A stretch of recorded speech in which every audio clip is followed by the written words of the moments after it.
Pisces moon we spoke of a little earlier, but we're going to talk about today in the sense of when you have a Pisces moon, um, it's like a moon that is not contained. It has no boundary.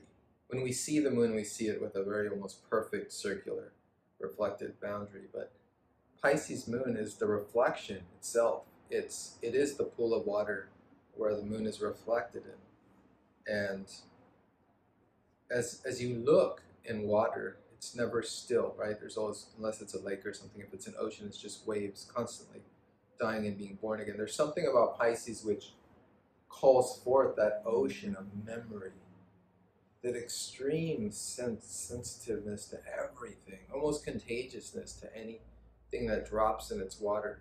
It doesn't dissolve that easily. Rather, it's becomes a part of its memory. I'm just carrying your theme of the memory of water. Mm-hmm.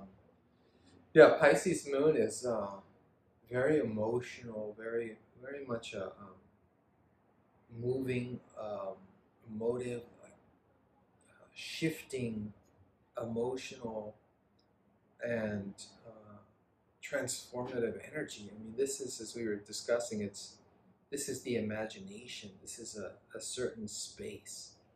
These people are incredible artists. Michelangelo, Da Vinci. Edgar Allan Poe, whose work is just pure genius. I know Pisces moon in my personal life who they're just natural artists. It's not even like they would even call themselves an artist, but it's evident in everything they do. Their artistry comes out.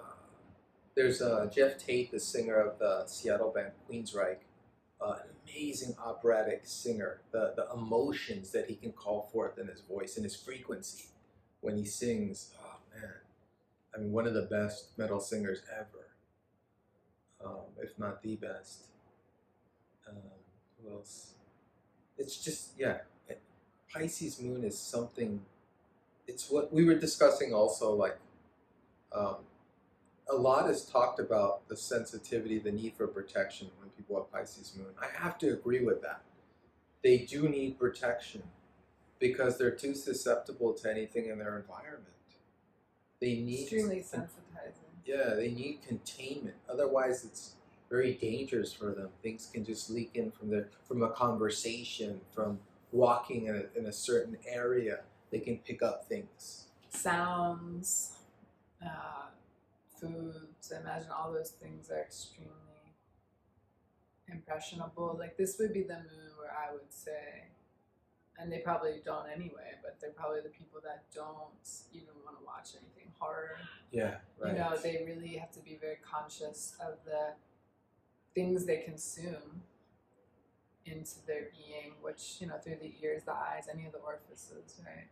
Mm-hmm. And with the influence of Neptune, it's going to sensitize the emotions of the moon. So I think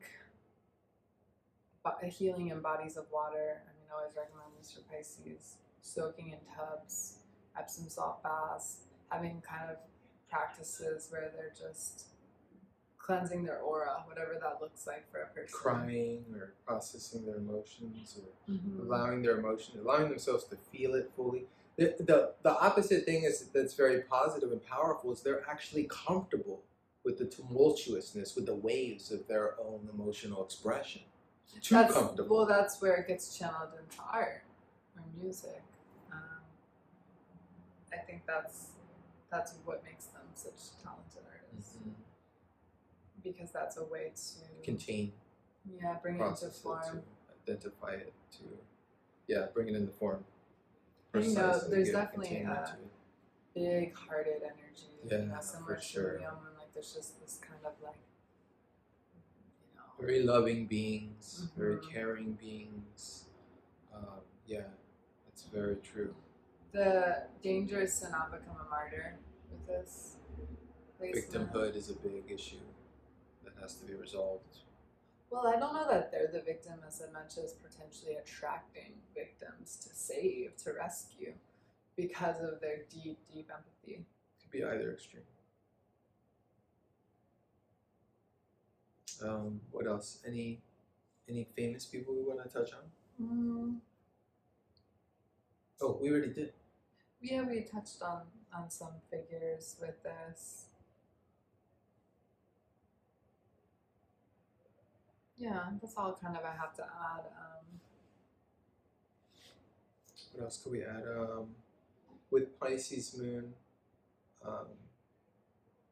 you really have to make a strong effort to have boundaries with other people in your life, with yourself, with your environments. And I don't mean you have to totally control your life, but because when you do art, when you have your expression, you can totally just become that. And they might say yes. This type might say yes when they really mean no. So having a healthy ways or practice even different types of saying no in one's own free time, so that when they're in the spot, they can, very articulately and beautifully create a boundary and just say, "Oh, thank you for the invitation." Yeah, it's good. I've observed that. I've had friends with Pisces moon where I feel like I have to kind of check in with them for them. They'd be like, "Hey, are you sure you really want to agree to that?" Or they might not know how to ask for help. Yeah, it's another great point. And they can be really overwhelmed by their own emotions. Or rather, it can be overwhelming for others when they're expressing. So time for them to process it for themselves is usually good, So it's not alone time, right? The 12th house is an isolated, hidden place, and it rules things like institutions or like monasteries or spiritual places of isolation, meditation. So I feel like a lot of the people with this moon, I don't know offhand, but there's probably tons of spiritual teachers who have this moon, I would just guess, because they're so tapped into, the unconscious realms, and they've had to kind of master being so connected to source energy. And actors as well, who go into that deep depth in their acting style.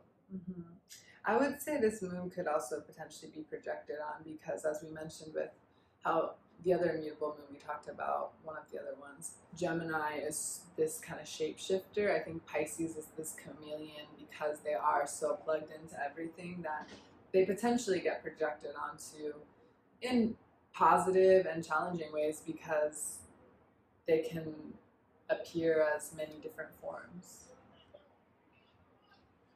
And I think with Pisces, it's pretty evident how they're doing, how they would look, can say a lot, in their face. You can probably tell, how they're doing. You can read, I think, from their face how they're really doing.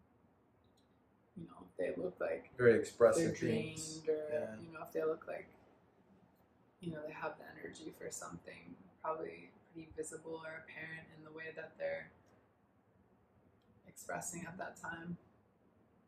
Yeah, what you see is kind of what you get. They don't hide their emotions, their feelings very well. And anything else you want to add? I think that's it. No.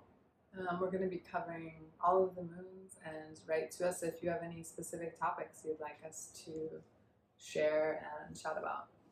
Thanks.